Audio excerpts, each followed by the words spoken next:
Plumbing Apprentice. Is that a good career or not?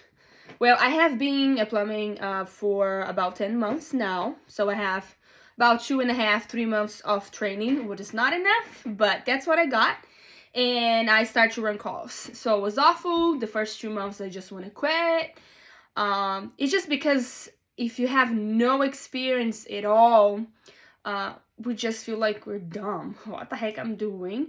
But you're gonna feel like that in any career, really. So why not in plumbing? So that the first thing I would say, yes, you think about quit every single day. If somebody out there didn't think like that, they're lying because it is really tough. But what I always say, it is here in the list, the things that I'm gonna tell you. I would say don't quit at least the first 6 months. The pay gonna be low.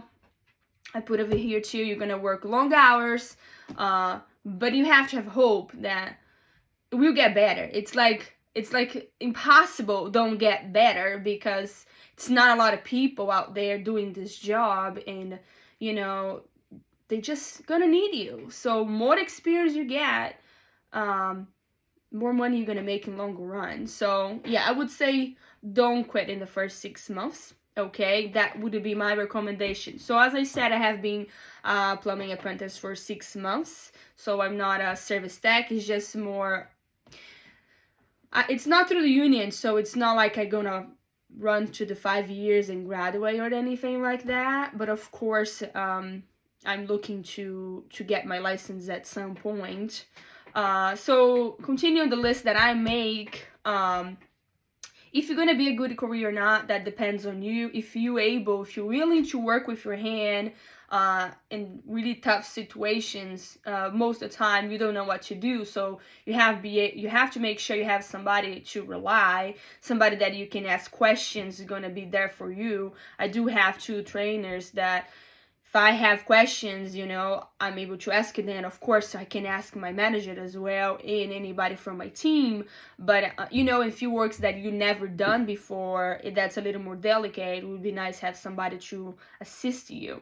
So I see a lot of videos over here, and that's actually the only videos that I found. Is like, oh, my dad teach me, my ankle. So I didn't have that, so I just got hired, and then I said, let's give a try. So first was salary. So I want to quit in my first 2 months. Why? Because the pay was really, really low. I work really, really long hours. When I say long hours, I'm talking about leave my house. I go to the gym before, so leave my house 4:30, whatever. Start to work. My first call 8, and I already got home, 9, 10, 11. Other day I got home midnight. So it will happen. So it will happen more often than you think. So you're gonna think, well, I'm putting a lot of effort on that and I'm not getting that back.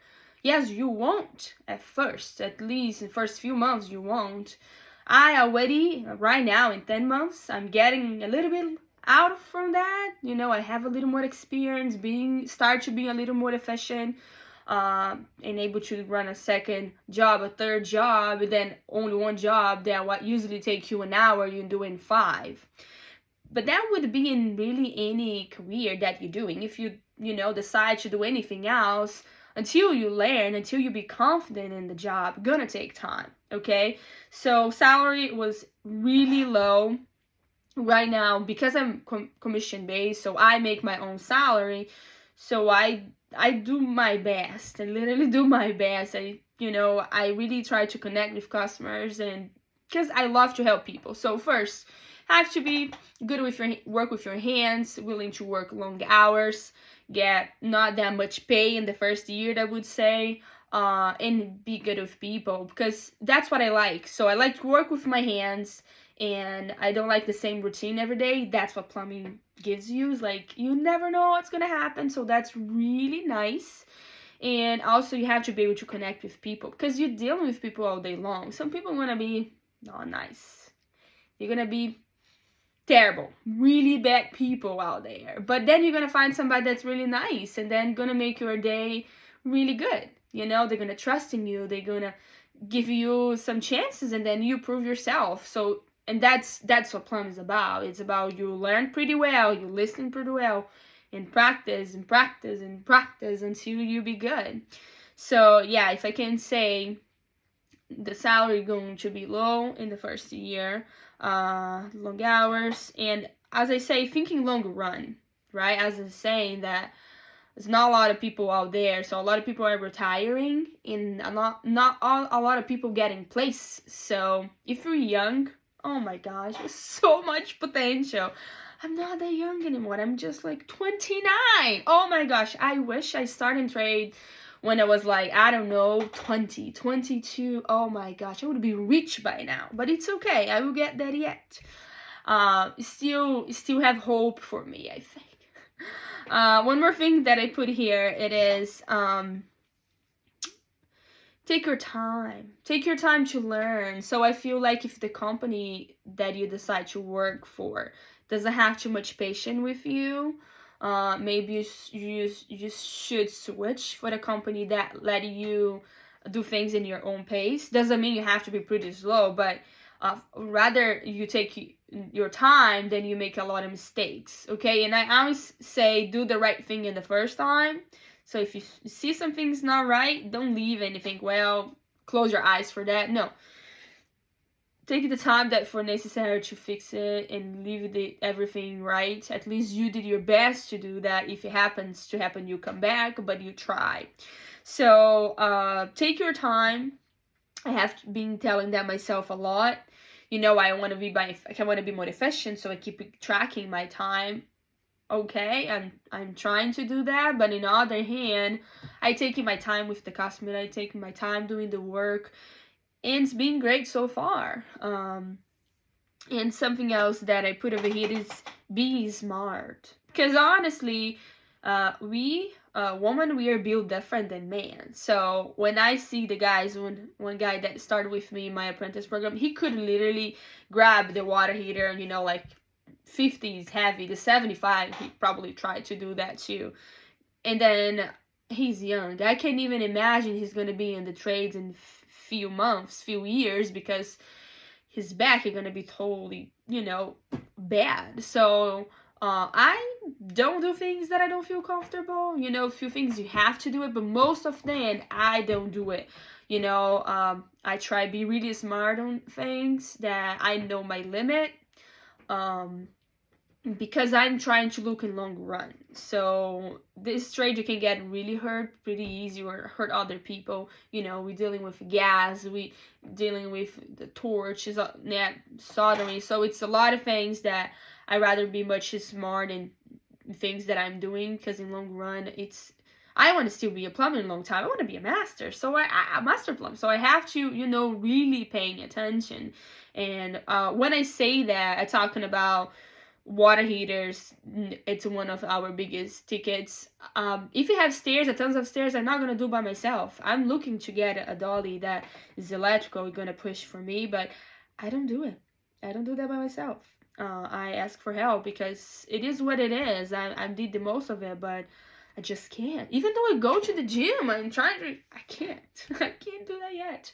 And also toilets, you know, taking them apart, and still pretty heavy. So other day I could not take them apart, and I have to dragging down everything. Happened, but not gonna do that again, probably, because people give me tips what I should do next time. But yeah, I feel like try to be as smart as possible. Hold on, because for you can last longer than this trade. Otherwise, you just, you know, gonna get sick much early, and then you're not gonna be able to do anything else, right? And well, I think that's it. I just want to say, guys, that if you're really thinking about to be a plumber, I'm here in this is my other side job I was doing before I decided to be a plumber. I first thinking about being an electrician, and then today I'm so thankful that I choose plumbing. Nothing against. I do have a friend. She's in the electrical apprentice program. It's just like, I don't know, so fun. Anyways, as I say, it's not for everyone, so you have to think through that. If you're willing to work long hours, get less pay, you know, be exhausted, be burned. So this is all my burns. So, you know, doing soldering, This one I just got yesterday in this water heater that I install. I have a tons of. I'm about to get my pro press, so this is gonna be over. But it happened. Okay, so unfortunately, some days my back hurts so much, my knees, and I'm exhausted. But yeah, I mean, if I tell you what I'm making right now compared to my last job, I'm making double already. My like 10 months in. Actually, not even 10 because I got in my truck in October, so it's less than 10. Yeah, and I can't even expect it. I can't even wait what else my following years going to wait for me. So yeah, my tips will be find a good company who can support you, and then don't quit in the first 6 months. If after 6 months you didn't like it, yeah, and then you let go, you're gonna cry so many times, you're gonna try to quit so many times, but hold on, hold it's gonna pay off. Okay, if you have any questions, if anything that I said was that you have questions about it or that could help you somehow, please leave a comment and then I can shoot you a message. And I would love to have more women in the trades and support each other. Okay, bye.